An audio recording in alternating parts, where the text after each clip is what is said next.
জেলার মাটি সাদিপুরের মাটি দখলদারি হবে না কুষ্টিয়ার মাটি আছে তার ভিতরে সাদিপুর একমাত্র ইউনিয়ন যে ইউনিয়নে আওয়ামী লীগ বিএনপি জামাত যতগুলা দল আছে সবাই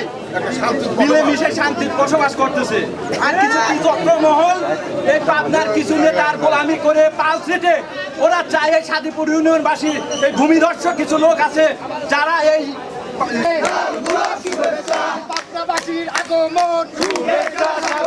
পাবনাবাসীর পক্ষ থেকে সাদিপুরের পক্ষ থেকে চাচা এগিয়ে চলো আমরা আছি তোমার সাথে চাচা এগিয়ে প্রভাব সৃষ্টি করার কারণে পাবনার কিছু বহিরাগত লোক নিয়ে এসে সাদিপুরে একটা বিশৃঙ্খলা সৃষ্টি করার চেষ্টা করে আমরা এই সাদিপুর ইউনিয়নবাসী সাধারণ জনগণ এটা কোনো সময় হতে দেবো না কখনো এটা আমরা হতে দেবো না